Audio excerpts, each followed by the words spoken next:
Well, hopefully today we're gonna finish up my first round of spraying, if you want to call it that. I got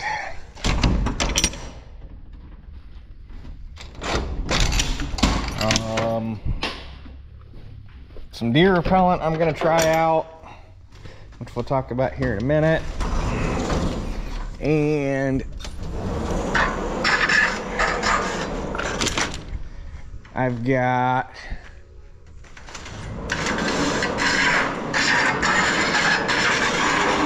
some manganese that needs to go on the muck. So, but there's still some bean mix in the sprayer that we've got to get out. So I got to go get my barrel.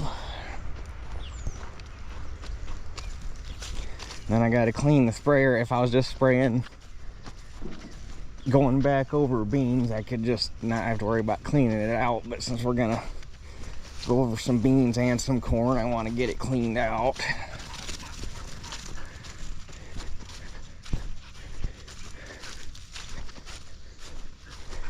The garden's getting a little out of hand. Don't even try, and it just goes batshit. Shelly's already got enough pickles. She's gonna start canning or pickling. I think she was gonna start on that today.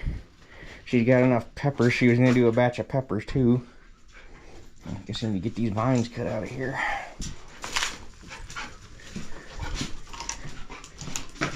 Are you looking for the cat? Huh? You looking for the cat? Something's been in here knocking all this wood down.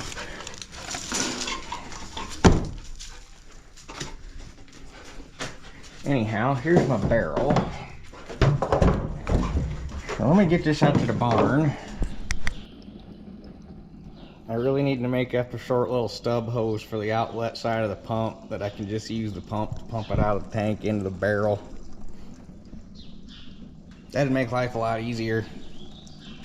Alright, tank's empty, so now we just gotta get the rest of everything else out of here.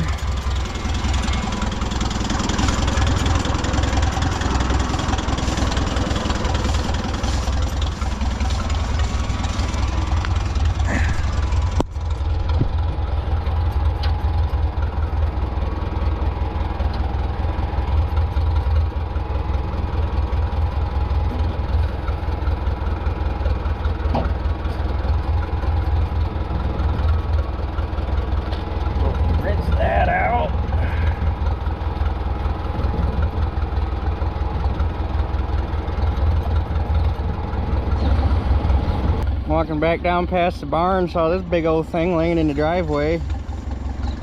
Figured out how to get it before the dogs do. Big old black snake. Actually, I think they're called a rat snake, but either way, pretty chill. Then we gotta throw about 100 gallons of water in here.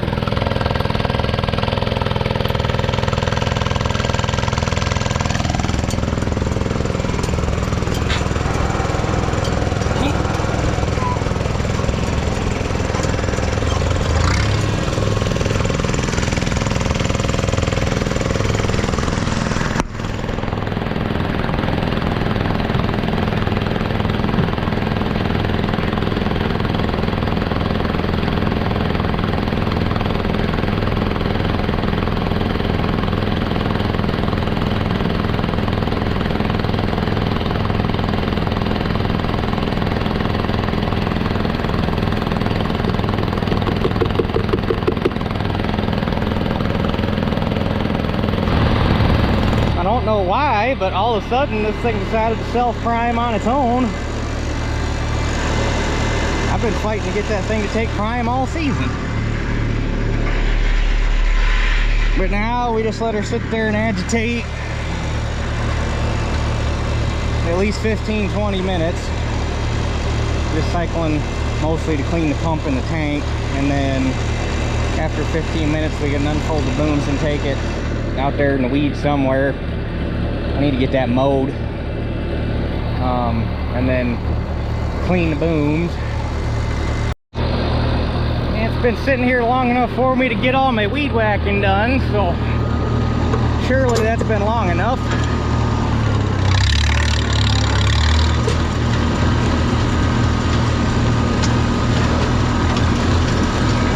Still need to get the fertilizer spreader cleaned up.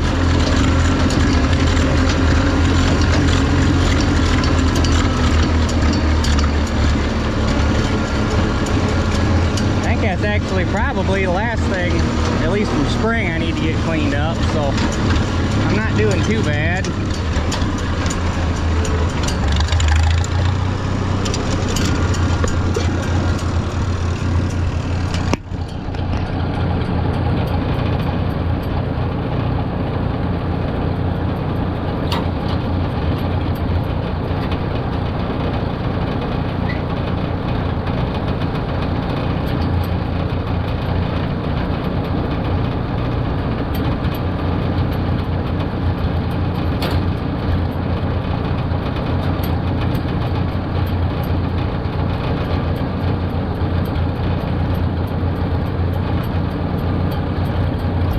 Okay, and we can leave the agitation valve on. All three booms are on.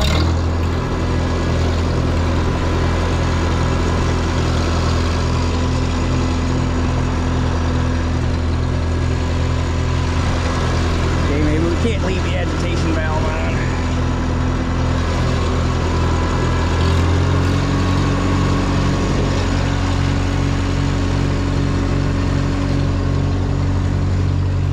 Work, you bastard. The only thing, and I've never figured out why, because they're the only ones I've ever worked with that I've had the problem, if you get these things in the wrong spot, they won't open and let the nozzle run, or the tip.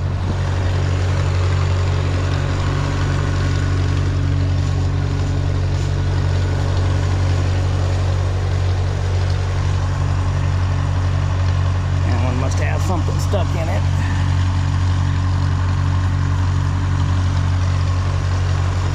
Peter, come here, get out of there. So now we just let that run until, I usually just let it run all 100 gallons. Peter, come here. I let it run all 100 gallons out. So let that sit for a while. Okay, sprayer tank just ran dry. So, real quick, I'm going to pull all of the tips and screens and clean them out good. No white stuff, I'm surprised. It had to have been, it was something the way that corn mix reacted with itself, because this time around I didn't have any of the nasty white stuff sticking to the inside of the tank. It was clean, and now there's nothing in any of the screens like there was before. So but anyhow, let me get these done real quick. I'll pull them all out, throw them in there, mix a little bleach and some water, and slosh it around and blow them all out with an air hose and throw it back together, and then we'll get mixed up. And actually I'll probably eat some lunch real quick, so it's about that time, and then we'll get mixed up here and go get to spraying. Okay, so this is my deer repellent. I guess it's a new thing. Helena's, I can't remember if he said that Helena developed it themselves or whatever, but it was developed in Germany. And the active ingredient of all things is sheep fat. And there's a couple other things in there, but that's the main ingredient. And basically its effect is it just makes whatever you spray it on taste bad. But it's for browsing animals, deer, deer, rabbits, elk, moose. He said it works on woodchucks. And I can't remember if he said this is their second season out with it or this is their third season out with it, and they've been trialing it for the last 2. But anyway, he said the last couple years out of his location, they have sold a bunch of it to some Christmas tree farms, because apparently deer are a big problem in Christmas trees. Who knew? And because my chem rep said he was really skeptical of it. He figured it was a snake oil, and he said the Christmas tree guys are swearing by it. And he said if they swear by it, chances are it's good stuff. So we're gonna give it a shot. The downside is it is expensive. As of right now, it is 85 bucks a gallon or 85 bucks an acre. I think it's 85 bucks an acre. And right, this box right here, 4 gallon, will treat 2.5 acres. So yeah, it's expensive. And by all rights, I'm probably applying it a little too late in the season. This is probably something you want to try not too long, or spray not too long after emergence, because that's the critical time when they start taking off the young foliage. But as a matter of fact, my landlord, where I'm going to try this, or my main spot where I want to try this, my landlord called me about an hour ago, said there was still deer out there he said there was one standing out there eating when he was calling me. So we're gonna try it. Application rate is roughly 1.5 gallons an acre, just a tick over. So basically this is enough to spray 2.5 acres. So I think, although their application, it says in the instruction sheet, it says 1.65 gallon an acre. I'm gonna put on 1.5 gallons just to make it an even number. It said 1.65 gallon an acre in 80 to 120 gallon. There ain't no way in hell you're even like a Haggy, you're not gonna be able to run enough pressure to put on 80 to 120 gallon an acre. So I don't know what they're talking there. So I'm just gonna run my standard rate. But since I've only got to get 26 gallon in there, I think I'm going to do it different than normal. I think I'm just going to go ahead and just dump all 4 jugs in there and then put the water in. That way the water can mix it while it's going in. And then obviously I'll agitate while I'm driving. So yeah, that's all I know about it to tell you. I'm going to go try to, and basically all you got to do is put on a border pass. You don't have to spray the whole field. You can, I mean, if you have a crop that is expensive enough to justify it, you can obviously spray the whole field if you want. But they recommend I don't even want to know what this smells like. Sheep fat. I got to believe it smells like nasty. Actually, not that bad. It doesn't. I was expecting it to smell like death, honestly.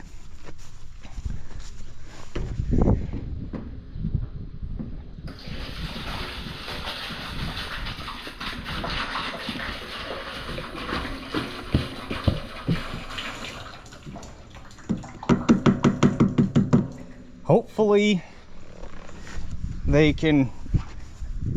I just don't fully understand the cost. I mean, if sheep fat is your main active ingredient, I don't know why sheep fat would be so damn expensive, unless it's got something to do with EPA regulation or some sort of government, which wouldn't surprise me, because that's half the cost of most things we spray anymore is regulation bullshit.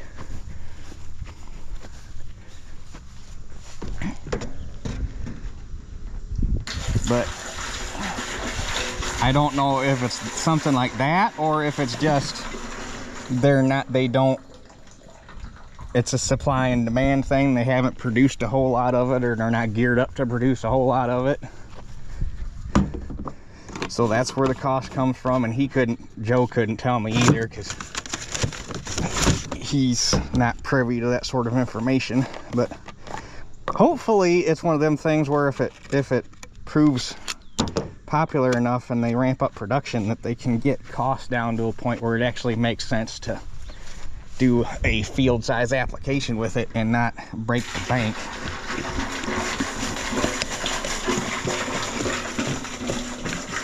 But I'm trying it this time, or this, I'm trying it right now more for just to see what it actually, if it's does what they say it does.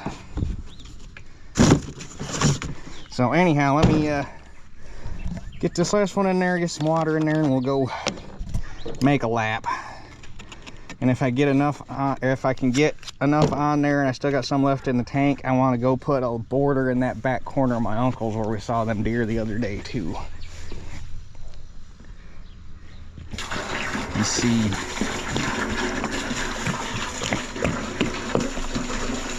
See what happens.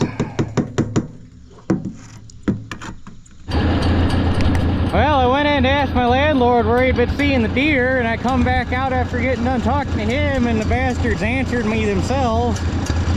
There's one right there, and there's another one just walked back into the trees, so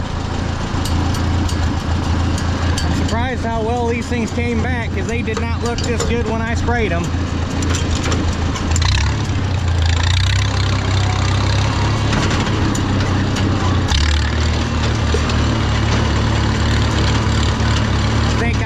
Come back and hit this with another dose of herbicide. I see that the kill was not all that great. We got a heavy, I think we got like an inch or something of rain the night after I got done spraying this. I'm thinking it washed off some of the herbicide. It was enough to knock everything down, other than this strip here that I missed, but it was enough to knock everything down. It just didn't kill everything, unfortunately.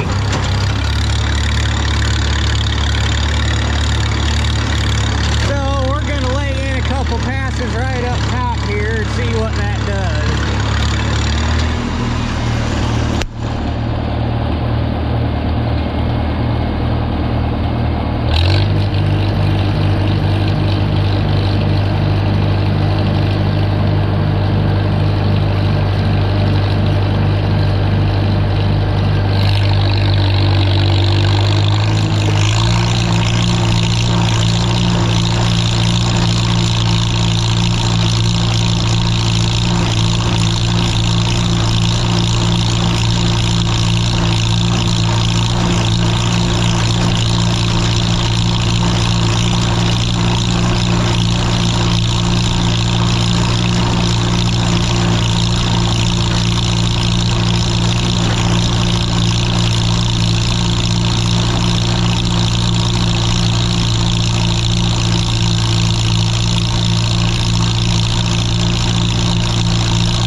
Putting, and these are 30.5 foot, or it's like 30, can't remember what it is with my overlap nozzles, like 32 feet and some change booms. So basically a 64-foot swat all the way down the far edge of the field, and wrapped around that corner and wrapped up this corner, and that ran me out. So, but this is a good spot for it, because now my landlord can watch it and see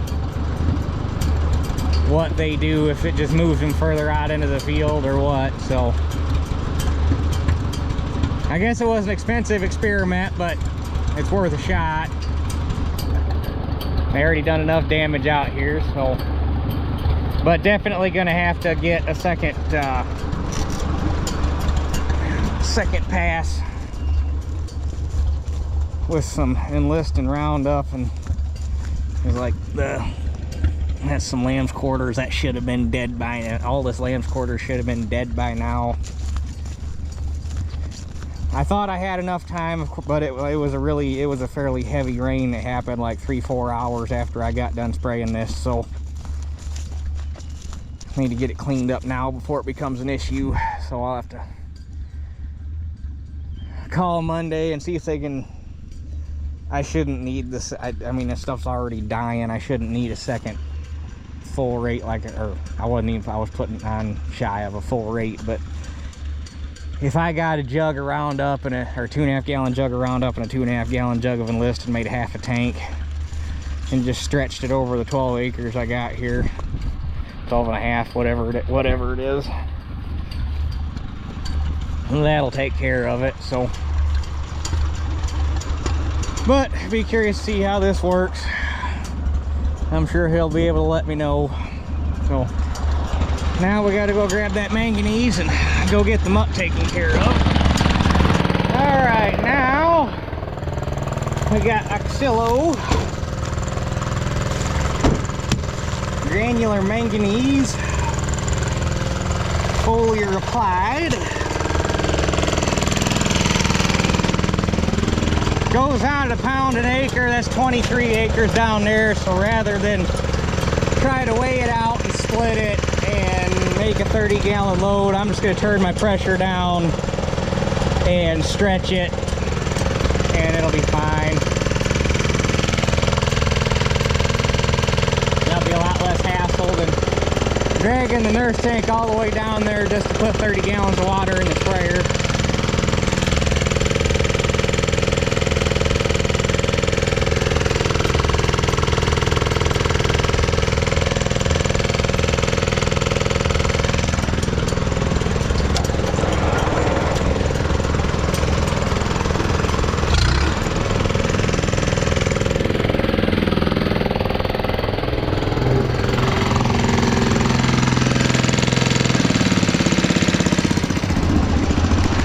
Dad's coming down to help me real quick. I need to get my booms up at least one more hole, and I got them up one hole from where they normally run, but I can't get them.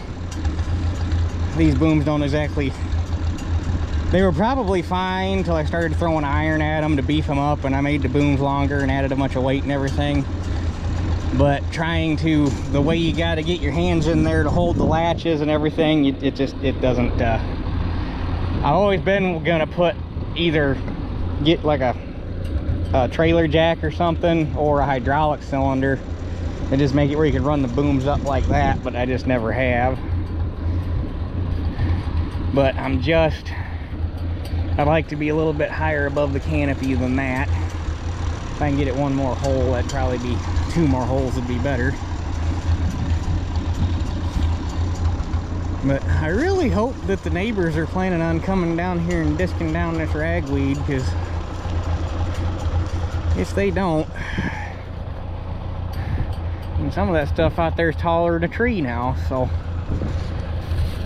let that go to seed, and we're gonna have a heck of a, well, not just me, they're gonna have a heck of a mess to try to clean up next year. So anyhow, Dad's on his way, and then we'll get rolling.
done, so now we just got to do this.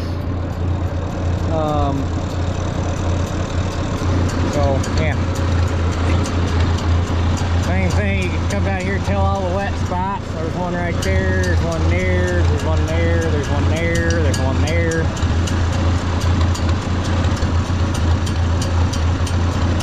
Poor stuff screaming for some drainage.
Figure even after turning my pressure down, I still came out about 3 acres short. So, but the further you get that way, the less mucky it gets and the more sandy clay it gets. So I at least got the worst, or I at least got the muckiest part of it. So I'm not gonna worry about getting, because you gotta buy it. I'm pretty sure it only comes in 20-pound bags, so I don't want to buy a whole bag just for this, so I'm not too worried about it. On the other side, the end rows recovered really nice from being run over by applicating. You gotta look to find any of my tracks, so like right here, that's one. That corn plant stood back up. That one stood back up, so they filled back in for the most part. But anyhow, I am going to get folded up here and get back home. We supposedly have a chance of rain here yet this evening, a slight one, but it looks, well, on the radar it looks like it's all going to go north, so hopefully it does. So anyhow, I guess that's what I got for you for today, and go home and see what else I can get done. So that's it for this one. We'll catch you guys on the next one.